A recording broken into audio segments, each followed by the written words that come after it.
Martineau. Le parrain de l'actualité.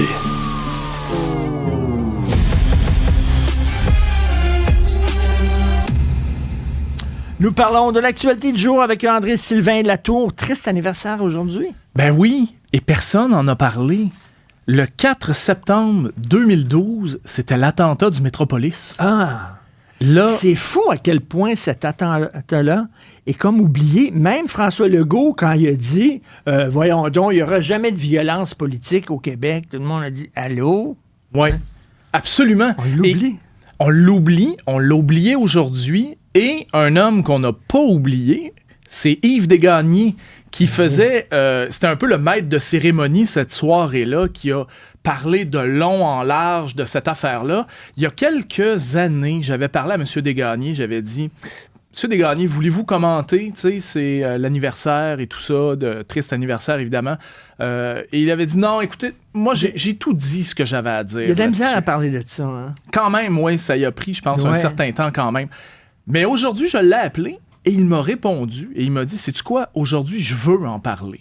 Et je vais te donner une citation et je lui ai promis que je te la donnerais. Alors, Yves Desgagnés... Ah oui. Absolument. Donc, Yves Desgagnés nous dit à tous, je trouve ça scandaleux que personne n'a souligné le jour où il y a eu cette attaque contre les francophones du Québec. Et il tenait Wow. à passer cette citation-là. Ben, merci, André-Sylvain, de l'avoir appelé. Merci.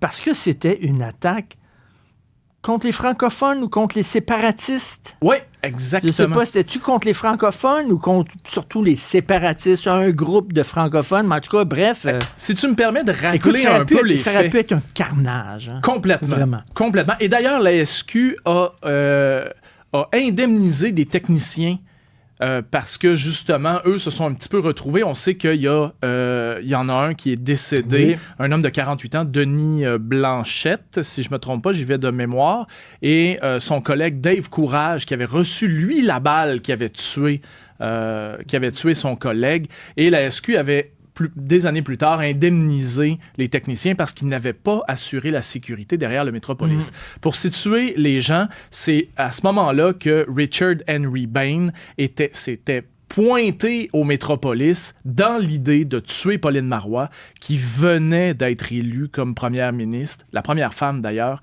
à être élue première ministre du Québec. Donc, c'est dans toute cette affaire-là, les policiers avaient également été blâmés, si tu te souviens bien, parce que il y avait comme pas prévu que ça pourrait peut-être se passer. Dans un certain sens, c'est réconfortant. Moi, comme citoyen canadien du Québec et tout ça, je suis content de savoir qu'il n'y a pas une fusillade à tous les coins de rue tout le temps, puis que nos politiciens ne sont pas visés tout le temps.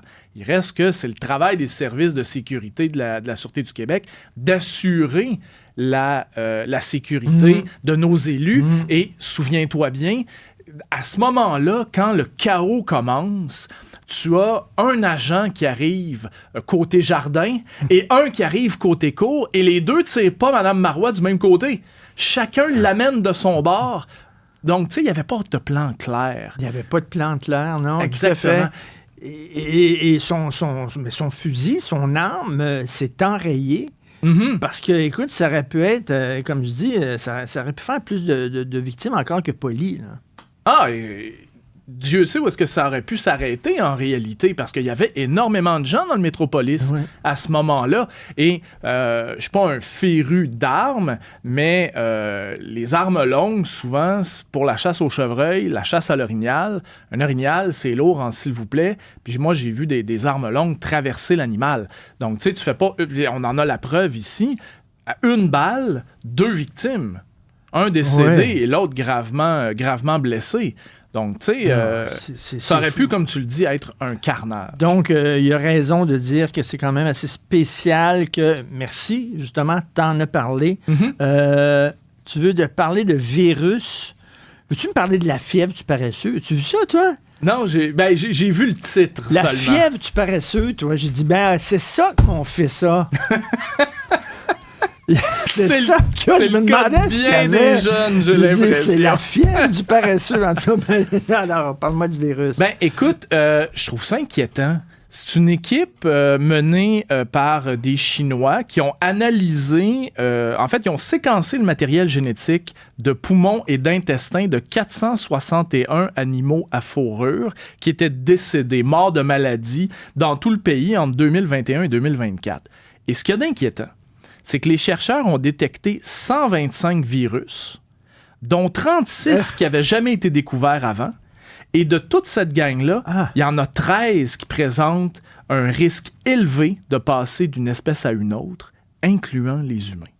Et là, on parle, entre autres, d'un autre foutu coronavirus qui a été découvert là, qui a été détecté chez des chauves-souris, mais qui a aussi été retrouvé dans les poumons de 2 visons d'élevage. Donc là, la transmission d'espèce en espèce est commencée. Et là, ils disent, ben là, où est-ce que ça va s'arrêter? C'est un peu nous qui sommes au bout de la chaîne.